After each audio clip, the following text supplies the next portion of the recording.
seluruh hadirin untuk kamera selama kegiatan berlangsung. Terima kasih. Selamat siang. Assalamualaikum warahmatullahi wabarakatuh.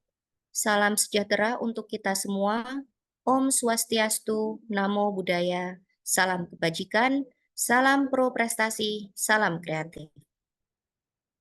Yang terhormat Bapak Kepala Pusat Pengembangan Sumber Daya Manusia Perhubungan Darat, yang kami hormati Direktur Perguruan Tinggi Lingkungan Pusat Pengembangan Darat atau yang mewakili, pejabat struktural maupun fungsional di lingkungan Pusat Pengembangan SDM Perhubungan Darat, serta Bapak Ibu dosen yang saya hormati. Puji syukur, marilah kita panjatkan kepada Tuhan Yang Maha Esa yang telah memberikan rahmat dan hidayahnya sehingga pada hari ini kita dapat hadir bersama mengikuti kegiatan knowledge sharing dosen perguruan tinggi Matra Darat dengan tema pemeriksaan bagian bawah kendaraan pada pengujian kendaraan bermotor berbasis robotic artificial intelligence. Hadirin sekalian, sebelum memulai acara, marilah sejenak kita menundukkan kepala, memohon kepada Yang Maha Kuasa guna kelancaran dan keberhasilan kegiatan kita. Berdoa dimulai.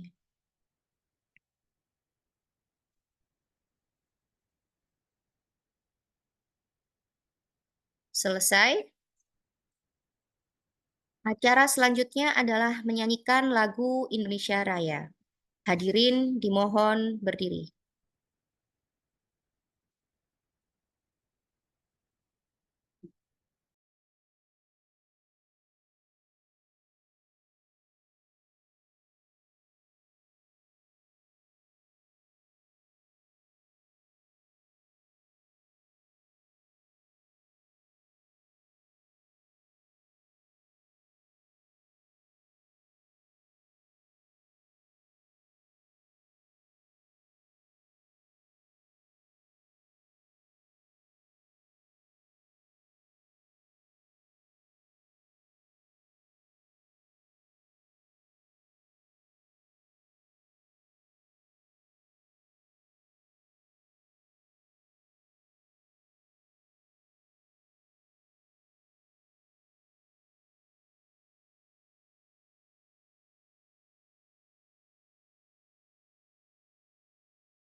Hadirin dipersilahkan duduk kembali.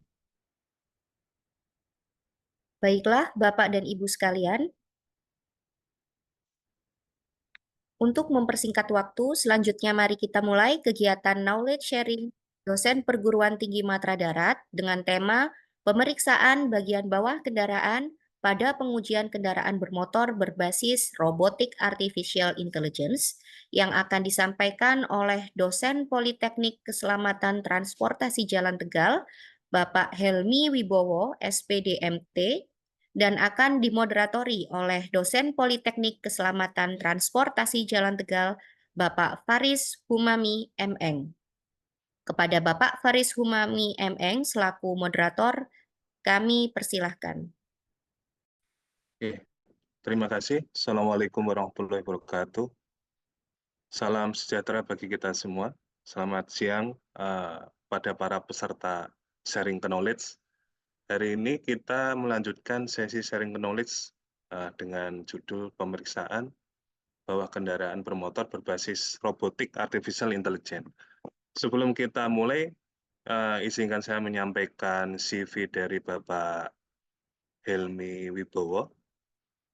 Beliau adalah dosen Politeknik Keselamatan Transportasi Jalan.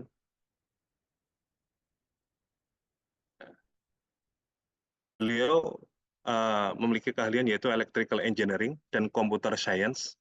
Pengalaman bekerja di staf HSE, PT Arnott, tenaga pengajar di STIMIK, kemudian pernah di BUMN, Perumnas, dan saat ini sejak tahun 2020 sampai sekarang sebagai dosen di Politeknik Keselamatan Transportasi Jalan Tegal. Untuk latar belakang pendidikan dari Bapak Helmi Wibowo, S1 Pendidikan Teknik Elektro di UPI, S2 Teknik Elektro Institut Teknologi Bandung, dan saat ini beliau sedang studi lanjut S3 Ilmu Komputer di Universitas Kristen Satya Wacana. Ini karya-karya dari Bapak Helmi Wibowo, salah satunya yaitu menulis buku terkait deteksi objek otomatis pada suspensi kendaraan, panduan praktis dengan YOLO V8. Ini beberapa bidang keahlian dari Bapak Helmi, yaitu Artificial Intelligence pada bidang Computer Vision, sistem kontrol berbasis IoT, kelistrikan kendaraan bermotor, ahli K3 umum.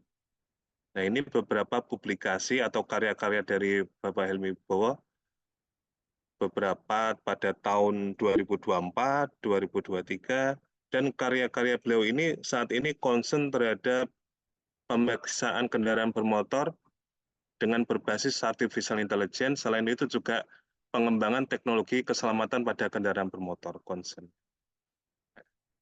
Saat ini nantinya akan dibahas terkait riset. Nah, ini karya atau riset dari Bapak Helmi Wibowo saat ini yang sedang berlangsung, yaitu terkait pemeriksaan bagian bawah kendaraan pada pengujian kendaraan bermotor berbasis robotik artificial intelligence. Beberapa hal yang perlu kita perhatikan nanti Bapak Ibu sekalian peserta sharing knowledge selama proses penyampaian materi, jika ada pertanyaan dapat menuliskan pada kolom chat nanti sesuai dengan format yang sudah disediakan. Dan nantinya akan diberikan kesempatan ketika materi sudah selesai. Nah, jadi sesi sharing knowledge hari ini, pertama penyampaian materi, yang kedua yaitu sesi diskusi. Jadi nanti silahkan Bapak Helmi Wibowo, waktu untuk menyampaikan materi itu maksimal 1 jam, nanti silahkan dioptimalkan waktunya. Kepada Bapak Helmi Wibowo dipersilahkan. Baik, terima kasih pada Bapak Faris Umami. Izin share screen.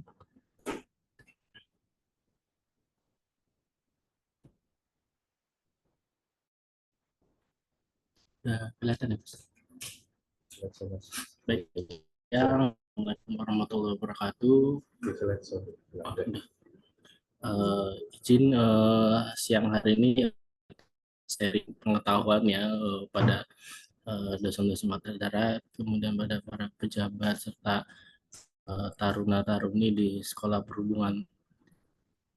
Baik, yang melatar belakangi tentang penelitian ini yaitu angka kecelakaan yang hampir tiap hari atau terus meningkat ya. Ini beberapa kecelakaan memang masih didominasi oleh sepeda motor. Kemudian juga ada mobil angkutan penumpang, angkutan barang juga yang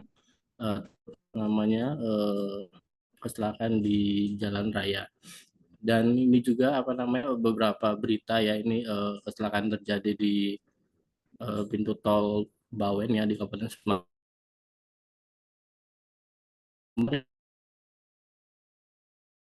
Ini sebetulnya bisa diminimalisir ya dari berita yang pada tempo.co ini terjadi karena kecelakaan akibat remblong. Nah, beberapa berita menyebutkan bahwa kurangnya perawatan dari sisi pengemudi atau pemilik kendaraan. Artinya di sini dari sisi tidak dilakukan perawatan secara berkala. Nah, kemudian dari apa namanya seharusnya pemilik kendaraan itu setidaknya memiliki kesadaran ya dalam memeriksakan kendaraan, apalagi di sini Dinas Perhubungan ya melalui unit pengujian kendaraan motor itu seharusnya menjadi pemeriksa atau memastikan bahwa semua kendaraan yang berada di jalan harus layak. Dari sisi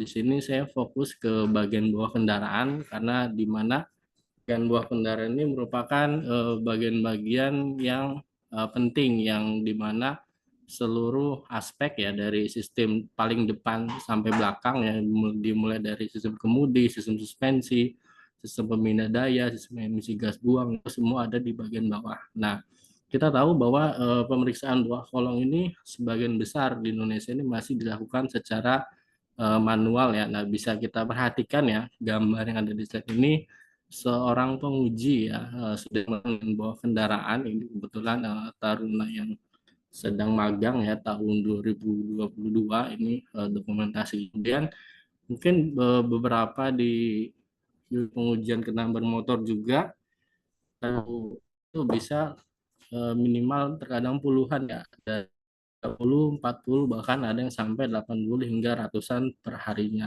Nah, ini bayangkan jika pemeriksaan bagian bawah kendaraan ini masih dilakukan secara manual seperti ini, mungkin 1, 2 sampai 10 kendaraan masih prima ya seorang penguji. Namun ketika udah lebih dari 10 dilihat dari efek leher, kemudian dari tangan posisinya juga ini bisa dibilang bisa cepat melelahkan ya karena posisi di bawah, kemudian apa namanya ini juga kurang maksimal. Kemudian kita juga bisa tahu bahwa di bawah kendaraan ini banyak sekali potensi-potensi bahaya ya, seperti terpaksin, seperti adanya tumpahan oli di lantai kolong uji, kemudian juga kimia lainnya yang bisa membahayakan keselamatan ya di petugas penguji di unit pengujian kendaraan bermotor. Kemudian tujuan ya di sini kami membuat ya apa namanya mencoba meriset tentang bagaimana sih pemeriksaan kolong uji berbasis robotik ya. Ini tujuannya yaitu bagaimana meningkatkan proses pengujian dari manual berbasis robotik. Kemudian di sini terkait juga dengan melatih data gambar ya, bagaimana kita basis artificial intelligence dan bagaimana pengolahan citra untuk ketika kita melatih sebuah komponen itu dalam computer vision.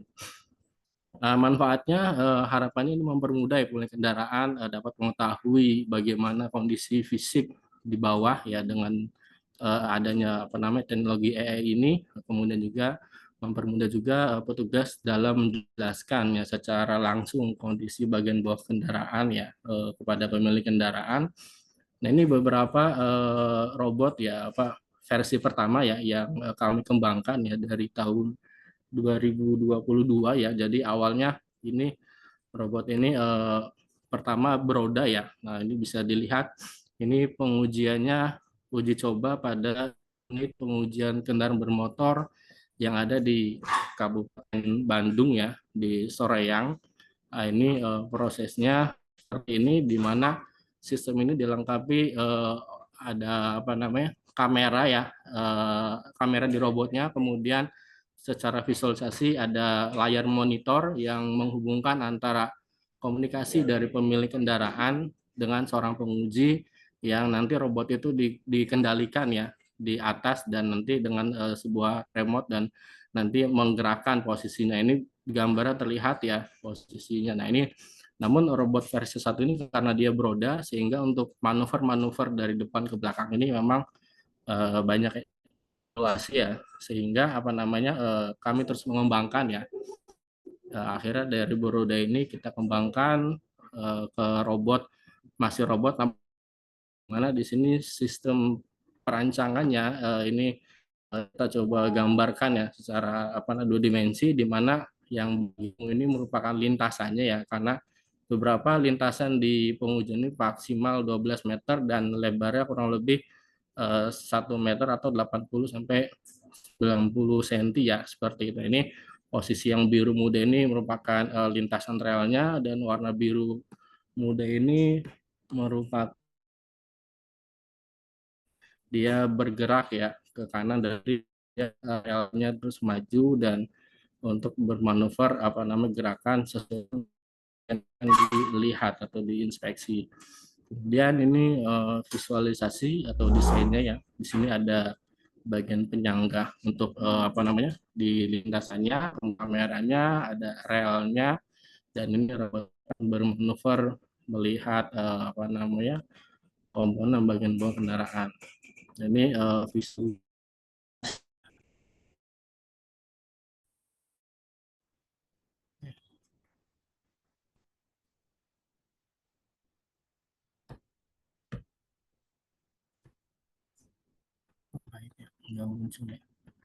Oke, terkait juga dengan bagaimana sih pengolahan pengolahan artificial intelligence-nya. Di sini kami menggunakan hardware ya, ini pabrikan dari NVIDIA ya. Nama produknya Jetson Nano ya, yang dimana Jetson Nano ini dilengkapi oleh kamera, nantinya dia bisa terhubung ke LCD ya, ke LCD nanti bisa melihat ya situasi bagian bawah kendaraan antara pengemudi dengan pemilik kendaraan. Kemudian ini remote-nya, di mana di sini menggunakan microcontroller ESP32 dengan komunikasi menggunakan LoRa ya, ini keypad, ini LoRa-nya, dan untuk bagian robotnya di sini ada 2 buah motor stepper, yang dimana motor stepper ini dari sisi dalam bermanuver dari depan ke belakang ini lebih cepat ya daripada robot versi beroda. Ini untuk komunikasi pakai kontrolnya ESP32 ya, seperti itu, dan beberapa limit switch kiri kanan maju mundur itu berhenti otomatis ketika sudah menyampai posisi ujungnya. Kemudian untuk motor servonya untuk menggerakkan posisi kepala. Kemudian ini mengapa menggunakan LoRa ya? Di sini beberapa teori LoRa ini dari sisi bandwidth dia tidak terlalu besar, sehingga dia lebih cepat ya dalam merespon. Kemudian dari panjangnya juga dalam komunikasi cukup panjang ya. Kemarin beberapa nyoba bisa sampai 1 kilo hingga jarak 2 km tuh masih bisa dikondisikan ya. Seperti ini bentuk komponen LoRa-nya, LoRa tipe XX SX12. Kemudian ini tadi Jetson Nano, kemudian ini bentuk fisik daripada remote controlnya, kemudian ini robotik yang diinstal di kolong uji seperti ini, rangkaian dalamnya. Kemudian ini hasil fitur kamera, yang dimana ini hasil tangkapan ya, beberapa komponen bagian bawah kendaraan. Kita bisa di sini ada ban, sini ada propeller shaft, ada ball joint, dan komponen lainnya. Kemudian ini fitur ya, fitur rekaman hasil dari kamera ini, bisa dilihat ini dari dari gambar pun cukup jelas ya. Ini belum disematkan fitur AI-nya ya, ini sistem kameranya dengan kendaraan. Kemudian untuk AI-nya sendiri di sini menggunakan deteksi objek dengan menggunakan algoritma YOLO, di mana YOLO ini merupakan suatu algoritma dalam computer vision. Di sini di gambar paling kiri ini merupakan gambar fotonya. Nah, di sini yang bagian kecil ini ukuran 7x7 ini merupakan objek yang akan dideteksi. Jadi YOLO ini beberapa layer dari teori ini bagian daripada CNN ya, Convolution Neural Network ya, jaringan saraf tiruan, di mana dia melihat bagian mana yang akan Ini beberapa hasil evaluasi daripada YOLO ya. Ini bisa dilihat apa namanya dari yang kiri ini hampir rata-rata deteksinya memiliki tingkat kepercayaan 70 ya, 70%. Di sini ada 0,75, ada beberapa yang tinggi juga 0,9 ya. Ini hasil trennya, ini hasil trendingnya, di mana dari trend loss ini apa namanya dia cenderung ke bawah ya. Nanti mungkin detailnya akan disampaikan di slide berikutnya ya. Ini beberapa hasil daripada deteksi objeknya. Nah ini beberapa, jadi dia mengenali bagian-bagian bawah kendaraan, di mana di sini sangat kecil ya, 0,03. Jadi karena beberapa gambar tuh sangat banyak yang dikenali. Nanti dalam seri ini akan teknik memperbanyak apa namanya gambar sehingga meningkatkan tingkat kepercayaan daripada deteksi objeknya. Kemudian untuk deteksi objek sendiri ini dari sisi videonya ya, kita dapat mengenali ya, ini kebetulan yang versi pertama yang kami coba, jadi ini hanya mendeteksi bagian-bagian yang besar ya, seperti tangki, proper shaft, transmisi ya, yang terlihat dengan jelas ya, di mana 0,8, 0,9 ini merupakan tingkat kepercayaan daripada hasil deteksi objeknya. Seperti ini juga, jadi orientasi, kemudian dia langsung mendeteksi. Ada beberapa juga bagian yang kami coba untuk mendeteksi beberapa kerusakan, dalam hal nanti akan dilihat kebocoran oli, kebocoran apa namanya di area sistem rem dan di area sistem suspensi.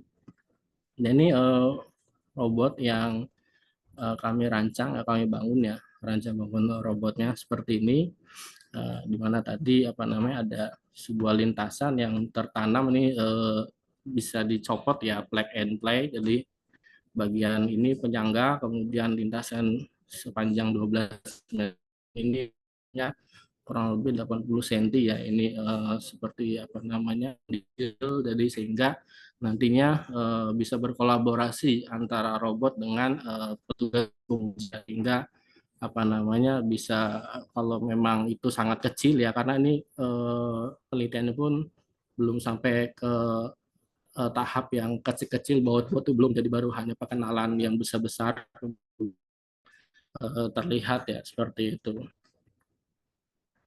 Kemudian ini beberapa teknik augmentasi ya, di mana teknik augmentasi ini gunanya untuk memperbanyak gambar agar hasil atau tingkat kepercayaan dalam mendeteksi objek ini meningkat ya, seperti itu. Nah, bagaimana tekniknya ini akan dijelaskan ya tadi ya, dari terbatasan ya dalam apa pembelajaran mesin, kemudian tingkat kepercayaan masih rendah, kemudian variasi deteksi juga apa namanya bagian bawah juga masih seperti tadi, bahkan ini ada bagian propeller shaft yang dimana tingkat kepercayaannya masih 0,33 ya. Nah, ini apa namanya juga ini juga berpengaruh terhadap banyaknya gambar yang kita latih ya, apakah itu jenisnya apa namanya jenis callback atau apa namanya Mitsubishi L300 atau jenis bus atau lainnya. Kebetulan kemarin gambar yang kami coba latih ini,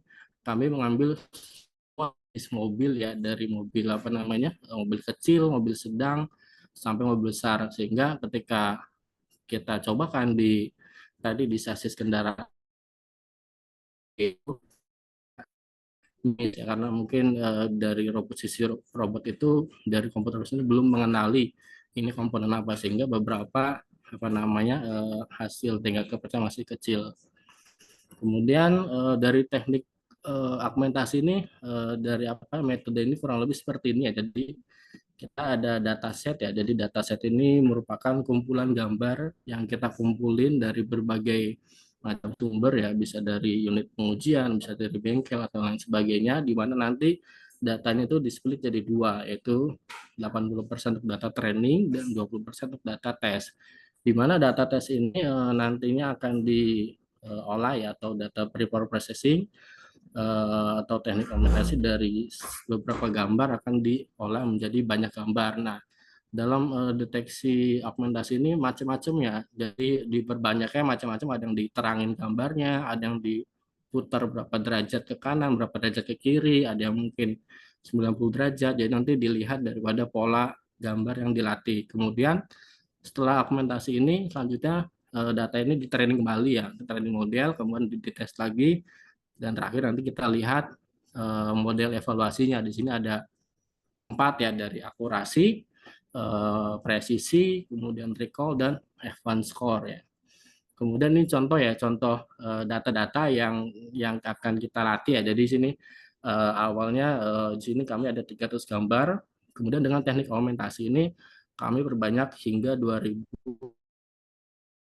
Pengolahan artificial intelligence ini dalam computer vision ini minimal itu untuk mendeteksi hasil yang bagus itu minimal 1000 ya, lebih stabil ya, 1000 lebih itu lebih bagus karena dia lebih stabil dalam mendeteksi objek atau apa namanya, bagian yang ingin dikenali atau ingin dideteksi.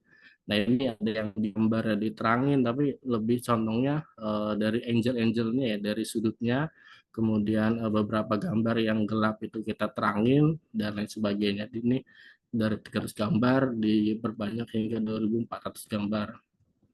Kemudian dalam deteksi objek ini ada beberapa cara ya, di mana data atau gambar-gambar ini dikenalin satu persatu ya. Di sini mungkin Bapak Ibu melihat ya, ada gambar warna biru. Ini merupakan bagian-bagian yang dianotasi istilahnya. Jadi proses labeling, di sini ada roda, kemudian ada knalpot, ada propulsor, ada tangki, ada suspensi, gardan, dan lain sebagainya. Jadi ini dikenalin di label satu, kemudian nanti semua gambar ya, gambar yang masuk dilabelin. Kemudian ini beberapa catatan yang bisa diambil Roboflow ya. Roboflow di sini kami mencoba mentraining dengan 100 gambar. Dari 100 gambar ini untuk komponen roda ada 36, komponen gardan ada 34, knalpot ada 67. Jadi di sini bisa dilihat ya, kok ini gambar 100, tapi di sini kalau ketika dihitung enggak 100 karena satu gambar itu macam-macam ya. Mungkin di sini ada 2 ban ya, ada ban atau roda, kemudian ada, jadi jumlahnya pun tidak sama. Jadi tergantung dalam foto atau gambar ini ada berapa komponen yang kita deteksi atau yang kita labelin ya, seperti itu. Sehingga di sini dari 100 gambar ada beberapa jumlah komponen yang deteksi dari bagian roda, gardan, knalpot, leaf spring, propeller shaft, tangki bahan bakar, dan transmisi. Kemudian kami coba meningkat dari 100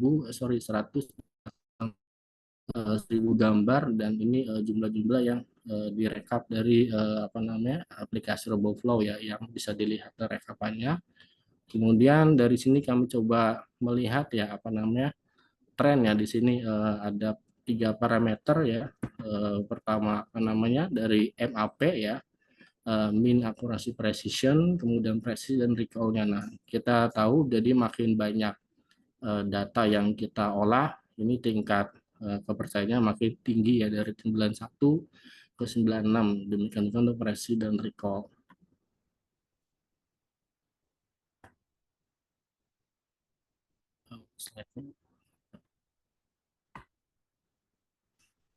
Sorry.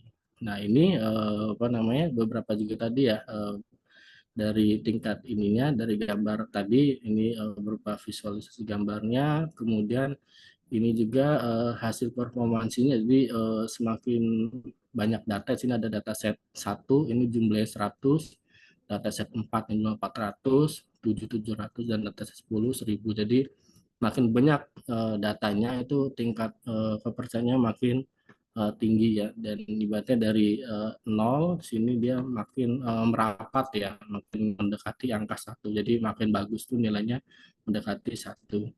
Kemudian ini juga beberapa hasil analisisnya juga memang 0,9 ya, dengan adanya teknik augmentasi ini dapat meningkatkan tingkat kepercayaan dalam deteksi objek.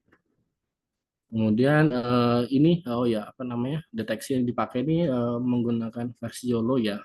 Tahun kemarin YOLO masih berada di versi 8 ya, dan dengan perkembangan teknologi yang cukup pesat, ini sekarang YOLO udah sampai versi 10 ya, versi 9 awal tahun, dan pertengahan kemarin udah ada versi 10. Jadi semakin apa namanya perkembangannya sangat cepat sekali untuk deteksi. Nah, ini juga merupakan metrik di mana di sini sama ya, ini mendeteksi tingkat kepercayaannya makin biru ya, makin tua ini makin bagus ya, ini jumlah 1, ini juga transmisi 1, beberapa ada 0,7 dan 0,8 ya, atau 80% ya, seperti itu. Dan yang lainnya ini merupakan beberapa apa namanya tingkat ketidaktepatan ya dalam mendeteksi. Nah, ini beberapa hasil deteksinya dengan apa namanya dengan pengenalan objeknya bagi bagian bawah kendaraan. Nah, ini untuk deteksi kerusakan ya. Di sini deteksi kerusakan kami mencoba ya dengan berbagai macam isu-isu sekarang ya, ada isu apa odol, kemudian ada apa namanya remblong. Kami coba apa yang bisa dikenalin, nih contoh yang paling kelihatan ya dari visual itu seperti kebocoran rem ya. Kebocoran rem ini kebetulan di daerah apa area ban, dan ini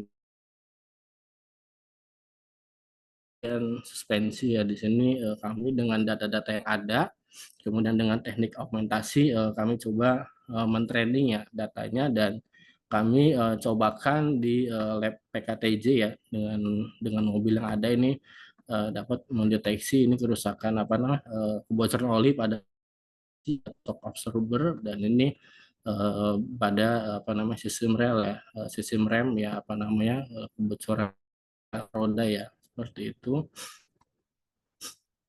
Kemudian ini beberapa langkah ya, kalau mungkin ada adik taruna yang minat ya, yang minat tentang deteksi objek, sebenarnya ini apa aja ya, objeknya bebas. Cuma dalam hal ini saya coba mendeteksi objek namanya bagian kendaraan. Ini mulai dari tahap pertama mengunduh ya semua data set yang kita punya, dimasukkan ke dalam aplikasi RoboFlow. Kemudian tahap kedua ini mulai melabeli ya, dikenalin leaf ring, oh ini bagian tangki. Kemudian yang ketiga kita men-split datanya tadi. Jadi ada data training, data apa namanya validasi, dan data training itu men-training datanya 80% dari jumlah gambarnya, kemudian memvalidasi, mengevaluasi hasil, dan nanti tes. Tadi ada beberapa gambar yang kita tes, biasanya training 80, validasi 15%, dan data tesnya 5% ya. Kemudian ini kita juga apa namanya di RoboFlow ini mengkolaborasikan dengan Google Code. Hasil modelnya nanti di training dimasukkan ke dalam Google Code ya. Kemudian nanti hasilnya ini langsung ada, dan ntar hasil trainingnya sudah kita tinggal gunakan ya beberapa data yang kita butuhkan ya. Ini hasil yang ada di RoboFlow. Jadi ketika kita selesai mendapatkan sebuah model, nanti dia muncul sebuah barcode ya. Jadi barcode ini bisa kita gunakan ya, apakah nanti pakai handphone kita ya, kita tinggal apa namanya dengan menggunakan aplikasi scan barcode, kita barcodekan, terus kita menggunakan HP, kemudian kita arahkan ke bagian hati, misalkan ke gelas, kita deteksi misalkan ke bagian lain, atau dalam hal ini bagian bawah kendaraan, dengan scan ke barcode ini kemudian dihadapkan HP kita ke bawah juga itu bisa ya, seperti itu. Jadi ini sangat praktis ya dengan apa namanya beberapa dari RoboFlow. Nah, kalau yang apa namanya yang kami gunakan itu kami apa namanya hasil modelnya kami masukkan ke dalam robot yang di situ apa namanya menggunakan hardware Jetson Nano tadi ya, seperti itu. Nah, kemudian kami juga pernah melakukan ya, ini kita bandingkan ya waktu pelayanan pada saat pemeriksaan bagian bawah kendaraan. Ya, di sini ada 3 kondisi ya. Pertama, kondisi lapangan ya, di mana kondisi lapangan ini merupakan kondisi real ya, yang ada di unit pengujian kendaraan bermotor. Kebetulan kami juga pernah beberapa mengunjungi ya.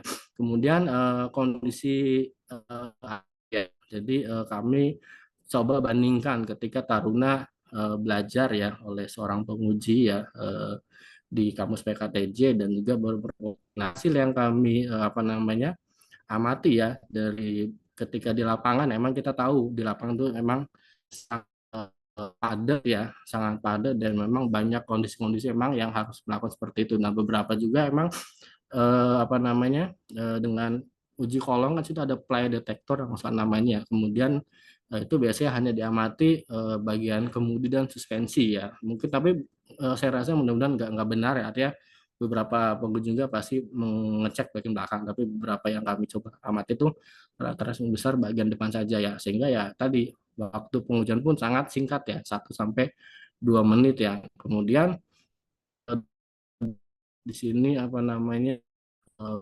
keseluruhan mengecek itu rata-rata satu penuh bisa sampai 14 menit sampai 15 menit ya dalam proses pemeriksaannya, karena memang sangat detail ya, detail sekali. Namun ya tadi kalau kita balikan ke lapangan ya memang tidak memungkinkan ya, karena banyak kendaraan, banyak antrian tuh akan menjadi nantinya crowded ya seperti. Dan kami coba dengan robotik yang kami masih rancang ya, ini kita coba dengan waktu 5 sampai 6 menit dari sisi depan sampai dengan sisi belakang, dari sisi pengemudi, suspensi, pengereman, pemindah daya, dan sistem emisi gas buang.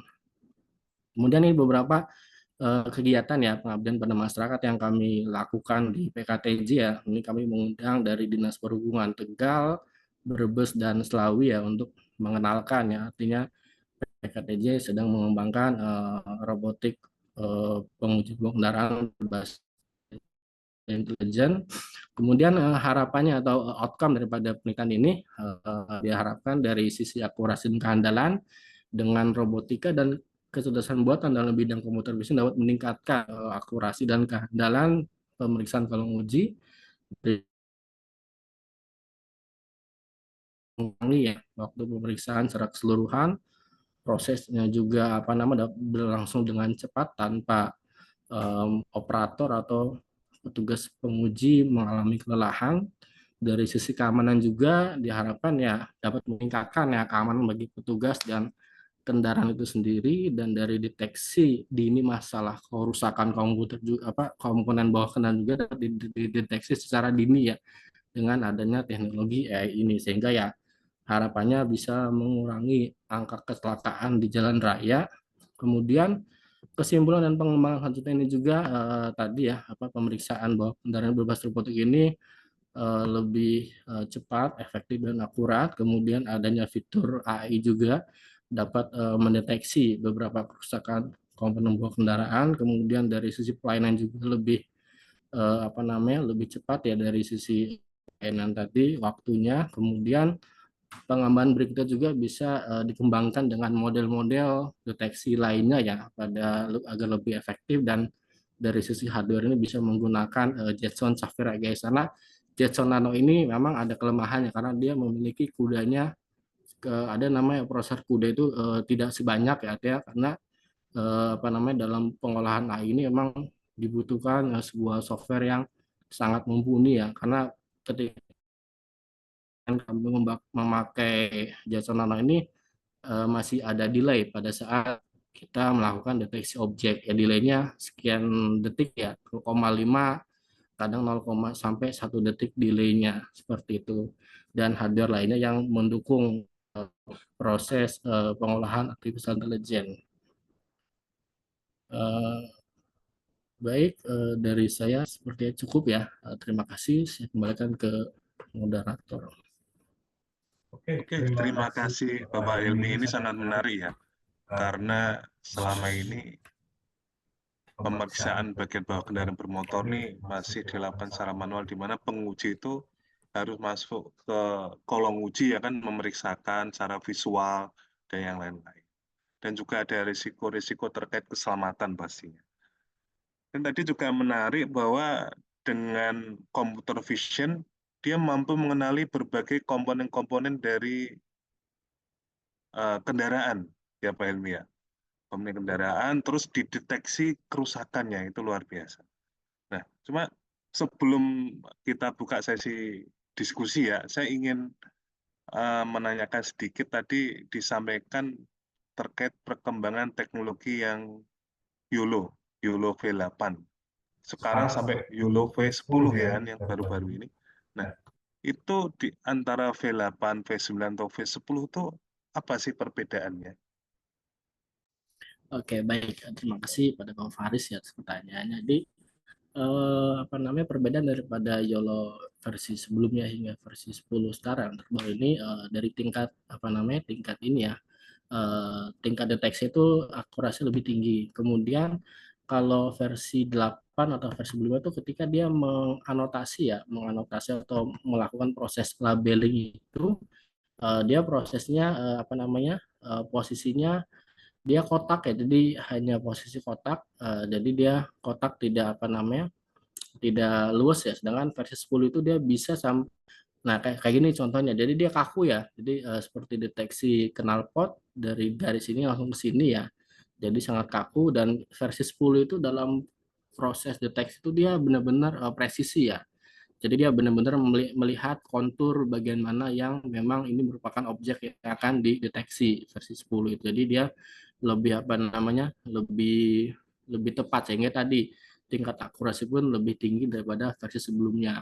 Namun yang tadi biasanya kan ada kelebihan dan kekurangan. Nah, versi 10 ini kalau saya lihat ya, tadi dia data data dalam prosesnya pun ya lebih berat ya karena kan memang mungkin banyak yang ditingkatkan fiturnya sehingga dari sisi penyimpanan datanya dari proses lamanya dia mendeteksi itu cukup lama ketimbang proses sebelumnya. Seperti itu Pak Faris. Oke, berarti versi yang lebih tinggi dalam deteksi objek dia bisa mengikuti bentuk komponen kendaraan lebih presisi ya, sehingga otomatis juga meningkatkan akurasi. Oke, demikian. Terima kasih Pak Helmi atas materi yang luar biasa ini. Kita buka sesi diskusi. Nanti silahkan peserta sharing knowledge bisa menggunakan fitur raise hand jika ada yang ingin ditanyakan.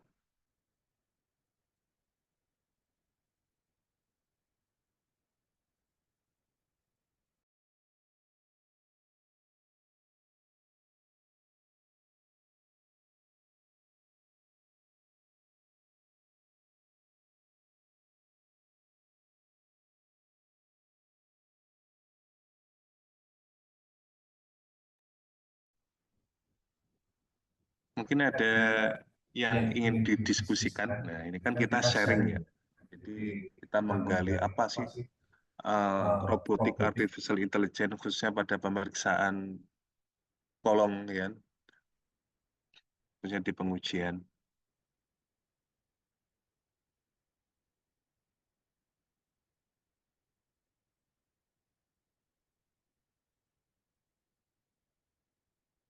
Oke. Ada yang ditanyakan? Mungkin di sharing? Oke, kita sambil menunggu uh, peserta untuk uh, menyampaikan pertanyaan atau saat ini mungkin belum ada pertanyaan. Mungkin yang disampaikan Pak Helmi itu sudah cukup jelas ya kan? Nah, jadi saya ingin menanyakan, ini kan dalam robotik ini kan masih digerakkan secara manual oleh manusia, ya kan? Jadi masih menggunakan seperti stick ya kan, untuk menggerakkan. Apakah ini memungkinkan jika dibuat secara otomatis? Jadi kayak plug and play. Jadi kita tekan, dia akan bergerak secara otomatis mendeteksi seluruh objek secara keseluruhan. Apakah itu memungkinkan, Mbak Helmi? Terima kasih.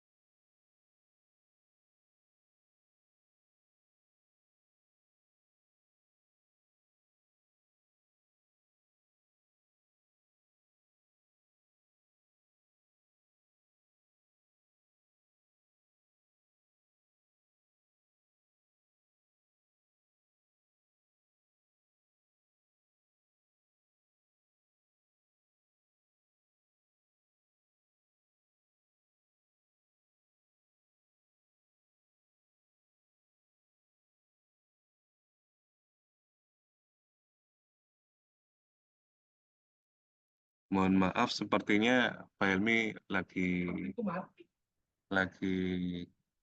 ada kendala jaringan. Mohon ditunggu sebentar.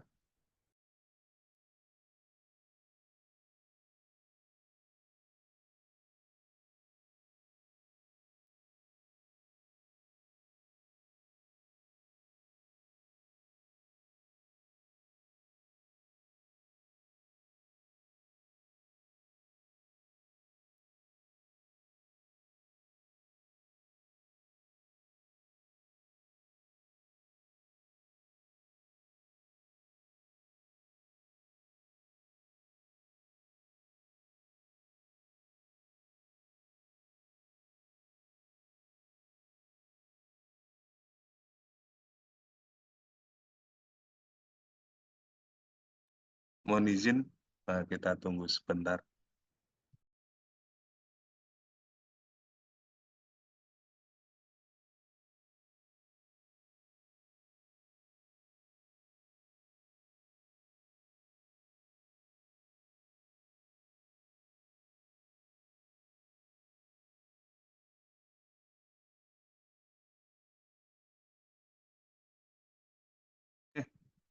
Baik, mohon maaf atas permasalahan teknis ya. Jadi terima kasih Pak Faris ya atas pertanyaannya tadi. Bagaimana jika memungkinkan tidak robot ini dapat beroperasi secara otomatis? Ini sangat memungkinkan ya, karena di mana kita melihat dulu kendaraan apa yang akan kita inspeksi bagian bawah kendaraannya dengan cara tadi ya, misalkan kita melihat kendaraan pick up ya, jenis pick up kita nanti setting dulu bagian depannya ya, mungkin depan kita letakkan koordinatnya mungkin di titik XYZ-nya apa namanya titik sekian-sekian, kemudian nanti bagian roda ya kita nanti tentukan dulu bagian apa yang akan kita inspeksi ya, apa nanti bagian depan, kemudian nanti bagian roda kanan, roda kiri.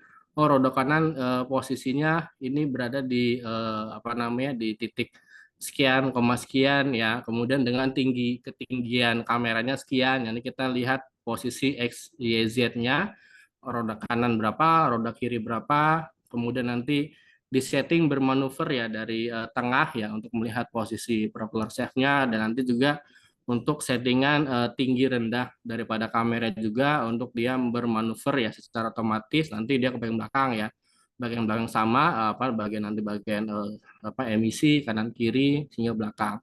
Sebetulnya robot yang kami kembangkan juga apa namanya sudah ada fitur otomatis ya, apa namanya sudah kami kembangkan dengan beberapa kategori tadi ya, apa kecil, mobil kecil, kendaraan sedang dan kendaraan besar. Ya, tadi kami dengan memanfaatkan titik koordinat tersebut ya. Jadi ntar X, Y, Z-nya berapa, ketahuan nanti kita setting, kita masukkan. Pada detik keberapa atau pada menit keberapa robot itu berhenti, kemudian dia bergerak lagi mengelilingi bagian bawah kendaraan yang apa namanya dengan komponen-komponen yang akan diinspeksi seperti dari bagian depan sampai bagian belakang. Jadi jika ditanya mungkin tidak ya sangat memungkinkan untuk menginspeksi secara otomatis ya, tadi agar lebih efektif dan efisien. Seperti itu. Terima kasih Pak Faris. Oke, terima kasih Pak Helmi. Berarti kita bisa mengatur lintasan dari robot itu sendiri ya untuk Betul. melakukan pemeriksaan pada kendaraan. Oke, tadi sudah raise yaitu Arya Wicaksana. Ya, silakan Arya ingin menyampaikan sesuatu.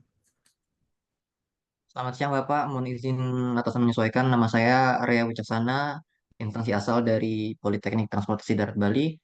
Mohon izin Bapak, saya ingin bertanya perihal perihal dengan AI ini. Jadi saya ingin menanyakan, ini kan perihal berbatas tentang eh, visual-visual saja Pak, seperti merekam video atau foto saja dari yang diambil dari AI-nya. Lalu bagaimana dengan pemeriksaan yang seharusnya dilakukan seperti dengan cara menggoyangkan komponen atau dengan memukul komponen Bapak? Terima kasih. Ya, baik. Terima kasih Arya atas pertanyaannya. Apa namanya tadi ya visualnya memang saat ini apa namanya dalam visualisasi itu ya dari sisi gambar ya, gambar dan video ya yang bisa apa namanya yang bisa diambil. Kemudian tadi pertanyaan yang cukup menarik ya, dan juga pertanyaan yang memang seorang penguji ya, bagaimana kendaraan yang digerak-gerakkan ya. Jadi apa namanya itu juga bisa kita latih ya, terkait dengan misalkan kelonggaran daripada apa namanya mur atau baut seperti itu. Nanti itu bisa sebenarnya dari gambar yang kita latih, misalkan posisi bagian longgar itu posisinya agak miring ya atau agak gimana. Jadi kita yaitu dalam AI ini kita yang kita butuhkan sebenarnya kunci itu data set ya, data gambar. Jadi kalau kita punya data gambar, bagian longgar itu posisi seperti ini, bagian yang ini seperti ini, ya kita tinggal ngambil banyak data di situ, posisi apa namanya, posisi longgar seperti apa, kemudian beberapa apa namanya, beberapa juga ada yang seperti dipukul ya, mungkin dari suara. Nah, itu juga bisa dikembangin lebih lebih apa namanya, lebih jauh lagi ya, misalkan nanti bisa dikombinasikan dengan beberapa sensor ya. Oh, ini posisi seperti ini mungkin dari baunya juga, atau mungkin misalkan kita mendeteksi bagian emisi ya. Kemudian dari suara juga itu nanti beberapa apa namanya dari AI ini bisa dikomunikasikan dengan beberapa perangkat ya, atau hardware atau software yang lainnya seperti itu. Jadi sangat bisa ya untuk dikembangkan ke depannya. Namun jika Arya nanya apa namanya tadi, bagaimana yang bagian itu seperti itu. Jadi nanti kita kombinasikan ya. Oh, ini kalau dari sisi kelonggaran atau yang perlu di itu ya tadi kita dari apa namanya pengolahan citranya, gambarnya, kita butuh dataset yang banyak. Bagaimana sih posisi longgar itu, bagaimana sih posisi kendor itu seperti apa. Kemudian jika dari nanti mesin atau mungkin tentang karat juga, ini juga cukup menarik ya, karat di bagian mesin seperti di knalpot atau mungkin di gardan transmisi kan banyak sistem karat kerusakan. Jadi kita bisa mendeteksi lebih dini, kalau karatnya segini ini termasuk rendah atau berat. Nanti kita artinya di situ bisa dikembangin sampai dengan sistem pengambilan keputusan atau SPK. Seperti itu Arya kurang lebih. Terima kasih atas pertanyaannya. Siap Bapak, terima kasih. Ada yang ingin ditanyakan lagi, Arya? Atau menanggapi mungkin? Ada yang masih penasaran? Siap, Bapak mohon izin mungkin juga dalam setiap komponen kendaraan mungkin kan ada perbedaan-perbedaan Bapak. Lalu bagaimana dengan hal tersebut? Kayak seperti mungkin kayak bentuk exhaust pipe yang berbeda-beda pada tiap produk kendaraan. Ya, baik. Terima kasih ya. Tadi memang ya, seperti kadang di kendaraan kecil, besar, atau sedang tuh beda-beda ya. Misalkan bagian apa namanya, mungkin bagian suspensi atau lain kan mungkin beda-beda. Makanya ya tadi, kuncinya di gambar itu. Misalkan kalau ingin detail kan kita bikin beberapa kelas ya. Oh, ini mungkin kelas mobil kecil ya, atau pick up ya. Oh, ini semua jenis pick up dari berbagai merek ya. Kita bisa labelin atau kita bikin kelas. Ini pick up, kemudian ini bagian misalkan tadi exhaust ya, bagian misalkan exhaust fan-nya atau bagian apanya. Ini masuk ke jenis kendaraan besar nih, tinggal kita bikin kelasnya. Jadi baik lagi artinya bagian mana akan kita kenali, apa yang kita deteksi, kemudian kita kumpulin semua gambarnya. Ya tadi kadang kan apa namanya mungkin bagian besar kecil, misalkan transmisi di mobil pick up sama di mobil besar kan beda bentuknya. Nah, nanti kita bisa kenalin dari berbagai dari sumber gambar yang kita miliki. Makanya di sini sebetulnya kuncinya itu tadi datasetnya itu. Datasetnya kita harus punya, dan memang kalau mau lebih rinci ya tadi kita bikin kategori-kategorinya. Mobil pick up misalkan, atau bus, tronton, atau yang lainnya. Seperti itu Arya. Siap Bapak, terima kasih. Ya, sama-sama Arya. Oke, terima kasih Arya. Tadi ada yang raise hand, yaitu Ngakan Putu. Ya, Ngakan Putu silahkan. Baik, mohon izin atas menyampaikan, izin memperkenalkan diri, nama akan Putu Ginata, asal dari Politeknik Transportasi Darat Bali. Sebelumnya terima kasih atas penyampaiannya Bapak, izin bertanya Bapak. Saya memiliki hal yang saya penasaran Pak mengenai inovasi tersebut Pak. Berarti setiap nanti dalam keberlanjutannya, berarti setiap hasil daripada alat tersebut akan selalu diinput datanya berupa gambar tersebut agar nanti ke depannya menjadi lebih akurat lagi, berarti gitu Pak? Ya, betul. Seperti Sama itu. Jadi kalau mau meningkatin, dibanyakin data trainingnya, data latihnya. Siapa Pak? Izin Bapak, selama implementasian dari dibuatnya sampai sekarang, apakah ada error ataupun yang mungkin bisa disampaikan kepada kami, Bapak, mungkin untuk referensi juga tambahan untuk kami dalam pembelajaran, Pak, mengenai input data tersebut, apakah ke depannya akan selalu input tersebut atau nanti akan ada batasannya, Pak?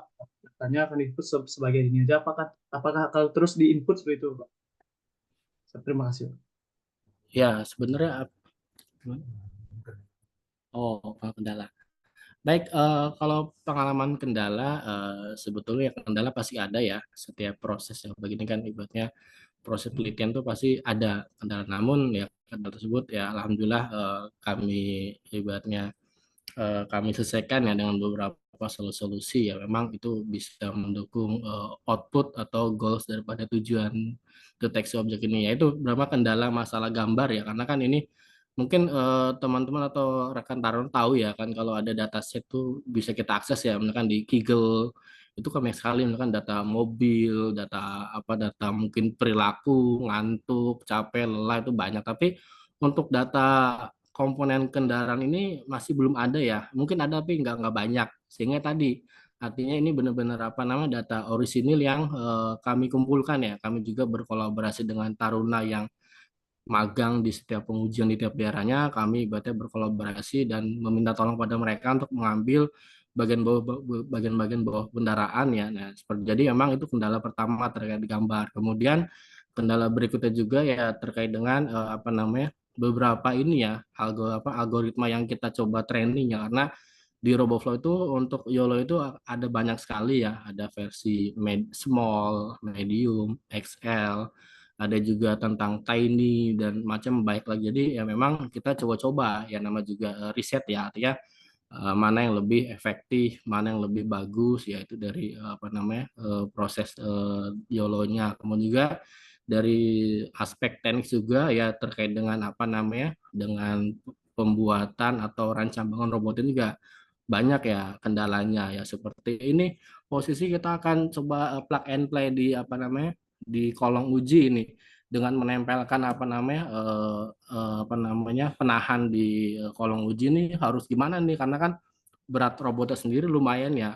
di atas 1 kilo ya kita mempertimbangkan masalah bahan masalah ketebalan besinya juga ya alhamdulillah ya dengan beberapa analisa-analisa di lapangan ibaratnya kami terus berapa namanya ya mencari solusi ngobrol sana ngobrol sini oh pakai ini aja pakai ini ya akhirnya apa namanya tadi akhirnya jadilah robot apa namanya ibaratnya prototipe kami yang kami saat ini kembangkan seperti itu ya kendalanya juga terkait dengan sensor-sensor yang digunakan ya ya tadi pada robot pertama itu yang robot Brode itu ketika remote-nya agak jauh sedikit, dulu kan pernah ada kegiatan konferensi di Polrada Bali itu, kadang lebih dari 5 meter itu mati komunikasinya. Ya kami bingung nyari apa ya yang lebih bagus, oh pakai LoRa aja, LoRa bandwidth-nya kecil sehingga dan jangkauannya pun luas panjang. Kemudian masalah controller juga robot versi 1 itu pakai Arduino Nano, robot versi 2 pakai SP32 yang lebih powerful ya dari dia fiturnya udah ada WiFi, Bluetooth dan sebagainya itu lebih powerful. Jadi artinya kalau butuh nanya kendala itu banyak setiap proses ada kendala namun kami selesaikan satu persatu kendala tersebut. Seperti itu butuh kurang lebih. Terima kasih. Oke. Terima kasih Pak Helmi. Ini ada pertanyaan dari kolom chat yaitu Ibu Siti Sofia. Ibu Siti Sofia bisa menyampaikan secara langsung.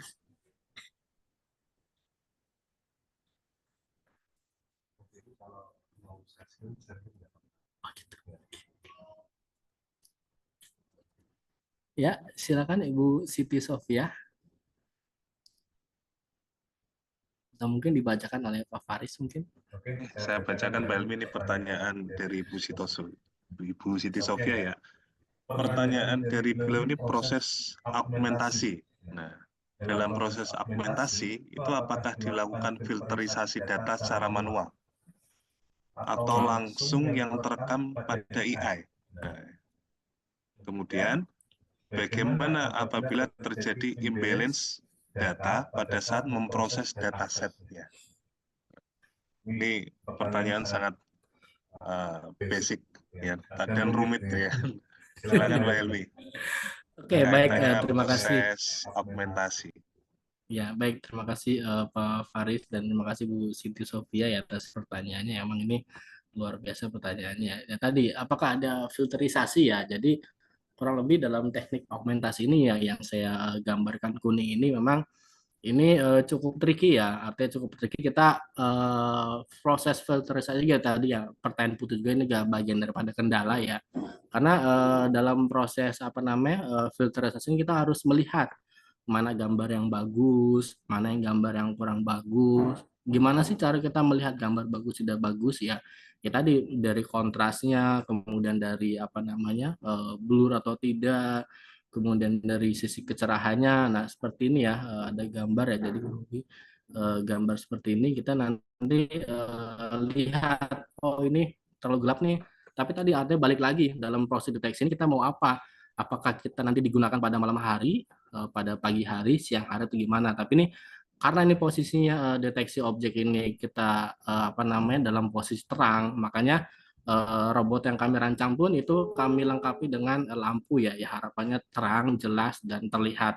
Nah tadi artinya kita pilih gambar-gambar dulu. Oh, ini gambarnya dari sudut angle. Makanya beberapa augmentasi data ini dia ada yang dimiringkan, ada yang dikontraskan. Itu dilihat daripada angle atau sudut mata robot yang dia akan lihat. Dia posisi mau lihat dari sisi mana nih. Nah, harapannya gambar yang kita punya itu artinya harus melihat sisi angle daripada robot yang akan kita operasikan pada saat melihatnya. Seperti jadi memang dalam proses augmentasi ini untuk yang kami lakukan ini kami masih melakukan secara manual ya. Kita lihat satu-satu. Oh ini makanya dalam proses screening dataset itu pemilihan dataset yang bagus itu sangat penting ya dalam proses apa namanya keberhasilan dalam mendeteksi objek. Kemudian bisa dilihat juga ya tadi kan kita lihat ya ada beberapa hasil deteksi yang memang ya tadi kok bisa sih ada yang 0,5, ada yang 0,7, ada yang 0,6. Ini kenapa? Jadi ini sebetulnya bisa diselesaikan ya beberapa permasalahan ini. Jadi ya tadi artinya ketika kita mencari gambar itu idealnya itu cari gambar yang bagus. Artinya dalam artian bagus ini kita mau deteksi apa? Katakanlah dalam satu gambar seperti ini contoh yang paling kiri ya. Ini kan ada 1, 2, 3, 4, 5, 6, 7, 8. Artinya gambar lain pun harus 8 komponen yang sama. Sehingga apa? Sehingga nanti jumlah ininya, jumlah rodanya ini artinya setiap komponen yang kita deteksi ini artinya dia lebih stabil ya. Kalau kita ini stabil jumlah misalkan roda dalam 100 gambar kita ada 36 kadang sekian. Nah, ini kan bisa dilihat ketimpangan dari ini aja dari 100 gambar ini paling timpang nih leaf spring ya. Di sini yang lain ada 67, ada yang 74, tapi ini leaf spring kecil sekali 18. Ini juga akan menurunkan hasil deteksinya. Pasti dijamin ini leaf spring ini lebih kecil tingkat akurasi karena datanya sedikit. Nah, itu juga merupakan beberapa apa namanya beberapa tips ya ketika kita ingin men-training sebuah data. Jadi makanya diharapkan ketika kita memilih data itu ya kita harus lihat oh ini dalam gambar ini saya cuma hanya mendeteksi 3 kelas atau 3 komponen atau 3 bagian ya udah kita kalau bisa konsisten gitu 3 bagian cuma sehingga nanti hasilnya pun ketika di training ketika dilabelin di notasi pun nanti hasil bagus diharapkan dibuatnya semua apa namanya tingkat trennya pun bagus ya jadi artinya semua bagus artinya didapat di atas 80% bahkan yang lebih 90% itu sangat memungkinkan kurang lebih seperti itu Ibu Siti Sofia terima kasih. Oke, terima kasih Pak Helmi. Nah, itu sangat luar biasa. Ya. Nah, ada pertanyaan yang lainnya, Bapak Ibu atau ada di Taruna atau Taruni? Kita sambil menunggu kita coba diskusi ya Pak Helmi ya. Ya, siap Ini kan boleh Pak. metode visual ya, metode visual menggunakan kamera. Apakah ada potensi nih digunakan untuk diterapkan untuk pengujian yang lain? Ini kan khusus untuk pemeriksaan bawah kendaraan. Ini khususnya pada pengujian di ujikir lah di Indonesia. Part pengujian mana sih yang kira-kira bisa memanfaatkan metode ini selain uji kolong? Oke, baik. Terima kasih Pak Faris ya. Jadi pengujian-pengujian yang bisa digunakan ya artinya banyak ya. Sepertinya hampir semua pengujian memang yang pertama kita ketahui ya, mungkin kalau dibilang part apa sih, mungkin saya kurang tahu ya, mungkin karena saya bukan the basic ya otomotif, tapi yang perlu dilihat itu kita lihat cara kerja dulu. Oh ini pengujian ini cara kerjanya seperti ini ya. Artinya kan apa namanya seperti apa namanya mungkin kayak uji yang mungkin apa namanya saat ini saya tahu ya kan yang saya tahu mungkin karena saya banyak di pengujian PKB ya mungkin seperti misalkan pengujian lampu ya ini juga kita ibaratnya selain kita menguji tingkat apa namanya tingkat cahaya juga kita juga bisa nguji juga nih posisi fisiknya bagus tidak lampu ini gitu seperti itu apakah memang apa namanya adakah apa namanya, mungkin ada bagian yang kurang bagus atau apa kemudian juga mungkin bisa di bagian apa namanya emisi ya atau bagian apa namanya knalpot ya ini seperti apa atau mungkin bagian apa namanya mesin lainnya ya mungkin yang tadi apa anomali-anomali seperti itu atau mungkin bakal Pak Faris bisa lebih spesifik mungkin pengujian apa yang kira-kira mungkin yang Pak Faris tahu mungkin bisa apa namanya saling sharing ya seperti itu.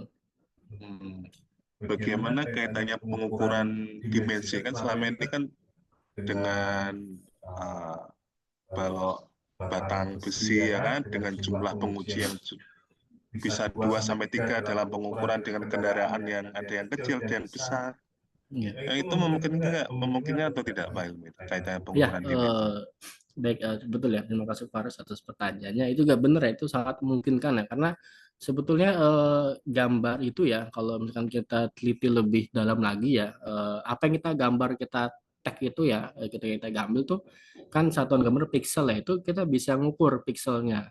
Jadi mungkin kalau kita foto ya misalkan foto dengan posisi jarak yang sama kemudian apa namanya ada mobil itu pasti akan berbeda ya. Mungkin kalau mobilnya besar kita ketika ngambil gambar kita akan lebih mundur posisinya. Ketika mobil kecil mungkin kita pada jarak 1 meter mungkin cukup atau mungkin 5 meter cukup. Tapi ketika mobil gede kita pasti otomatis mundur. Nah, artinya setiap gambar yang kita ambil itu bisa kita ukur pixel tadi Pak Faris mengkaitkan atau menyinggung tentang dimensi ya. Jadi bisa artinya dengan gambar kemudian kita nanti ukur panjangnya berapa, lebar, tinggi ya sesuai dengan apa namanya ketentuan dalam pengukuran dimensi. Nanti kita apa namanya bisa masukkan ya artinya dengan berbagai macam algoritma atau metode ya. Jadi itu sangat memungkinkan bisa. Jadi nanti kita karena di dalam RoboFlow itu ada namanya keynote ya, keynote point. Jadi ada beberapa fitur dan itu banyak ya ada yang saya pakai itu saat ini ya tadi deteksi objek. Kemudian ada juga tentang measurement ya, tentang pengukurannya. Kemudian ada juga tentang key point. Key point itu tadi artinya kita narik sebuah garis di dalam apa namanya objek itu nanti kita bisa ukur oh ini panjangnya misalkan bus 9 meter atau lebih ya. Kemudian tingginya 3 meter atau 4 meter atau lebih. Itu nanti bisa ya dengan kita tag gambar atau kita ambil posisi gambarnya nanti kita bisa langsung muncul posisi dimensinya, panjang, lebar, tingginya. Seperti itu orang Pak Faris. Jadi sangat memungkinkan ya. Iya, Tentunya sangat kalau memungkinkan. menggunakan metode ini dalam pengukuran dimensi cukup satu orang bisa jadi nggak perlu karena berbasis Betul. robotik ya kan. Betul, ya itu Dengan sangat waktu mungkin yang sekali. saya rasa bisa cukup singkat itu. Dalam Ya, sepersekian detik mungkin sudah bisa. betul. Ya. Sangat mempersingkat ya karena kan kita ngeliat kalau di anak-anak atau taruh lagi dimensi kadang bisa sampai setengah jam jadi itu kadang memakan waktu tapi dengan kita menggunakan atau menerapkan teknologi AI ini ya lebih cepat tentunya kalau seperti itu. Oke. Bapak Ibu peserta sharing knowledge ada yang ingin didiskusikan lagi?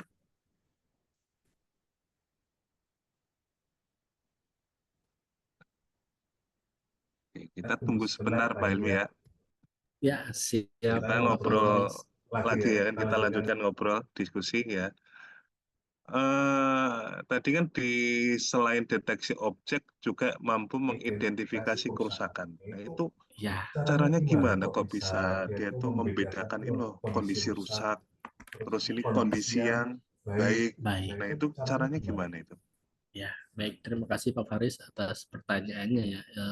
Apa namanya tadi bagaimana mendeteksi atau ini bagian rusak, ini bagian tidak. Ya tadi dengan gambar yang kita punya ya, kita kumpulkan gambar-gambar rusak seperti apa sih. Misalkan tadi contoh yang saya masukkan tuh, oh ini bagian absorber yang bocor seperti ini, ada kebocoran olinya, ada apanya. Nah, nanti kita kumpulin tuh data-datanya tuh gambar kita kumpul apakah dari bengkel, apakah dari pengujian, apakah dari apa namanya dari tempat lain. Intinya kita kumpulin banyak sumber gambar yang dimana tadi kita harus tahu ini gambar kondisi bagus seperti ini, kondisi rusak seperti ini. Jadi diharapkan ya tadi artinya kita dapat mengenali gambar tersebut dengan apa namanya dengan lebih spesifik ya. Kemudian yang akan kami kerjakan juga ya kami tertarik tentang posisi karat ya, karat di dalam sebuah apa namanya di sebuah komponen bagian kendaraan itu memang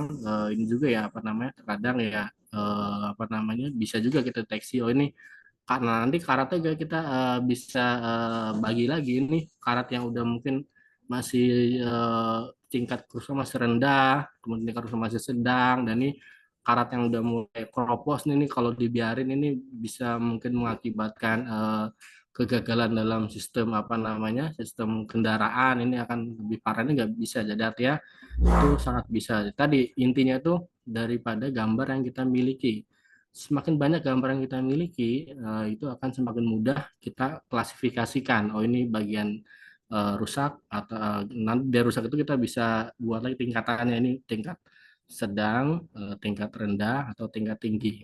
Kalau memang bisa lebih spesifik bisa, kalau ini tingkat 1, 2, 3, 4, 5, 6. Nanti kita bikin parameternya. 1 itu apa, 2 apa, 3 apa, sampai 6 apa. Seperti itu. Jadi memang kalau dibilang seperti apa dan bagaimana apa memungkinkan ini sangat memungkinkan dalam mendeteksi kerusakan bagian lain di apa namanya di kendaraannya seperti itu. Terima kasih penjelasannya Pak Helmi. Berarti poin terpenting itu dataset Ya, yang betul. dilatihkan pada AI tadi ya. Berarti Betul. kerusakan seperti apa sih yang bisa dideteksi oleh kamera ya. Semakin banyak dia akan meningkatkan akurasi dan presisinya. Jadi seperti itu ya Pak Helmi ya. Betul, Pak Faris. Bapak Ibu sekalian, saya kira cukup jelas yang tadi disampaikan sehingga tidak banyak pertanyaan. Tadi terima kasih atas keaktifan dan partisipasinya dan kehadiran pada siang hari ini untuk mengikuti sharing knowledge tentang pemeriksaan bawah kendaraan pada kendaraan bermotor berbasis robotik artificial intelligence. Oke, saya rasa cukup. Terima kasih dari saya dan terima kasih juga untuk Pak Helmi yang telah memberikan materi. Kemudian saya kembalikan kepada MC. Silakan kepada Bu Ainun. Baik, terima kasih Pak Faris selaku moderator dan Pak Helmi selaku pemateri. Baiklah, Bapak dan Ibu yang kami hormati, sebelum beranjak ke penghujung acara, sesi berikutnya adalah penyerahan secara simbolis, sertifikat dan sesi dokumentasi bersama acara knowledge sharing dosen perguruan tinggi Matra Darat. Untuk pemberian sertifikat, yang pertama kepada yang terhormat Bapak Helmi Wibowo, SPDMT, selaku narasumber knowledge sharing dosen.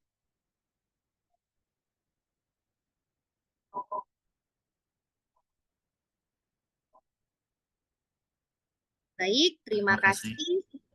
Untuk selanjutnya dilanjutkan kepada Bapak Faris Humami MN selaku moderator kegiatan.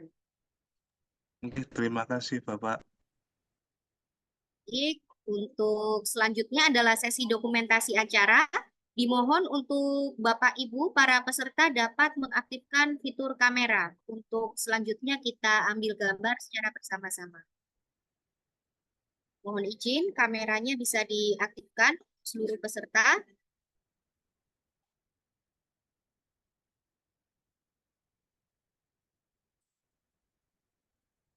Sekali lagi, kepada seluruh peserta, saya mohon untuk mengaktifkan fitur kameranya.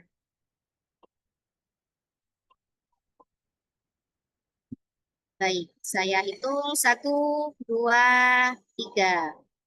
Boleh sekali lagi berpose Bapak Ibu? 1, 2, 3. Ya, terima kasih.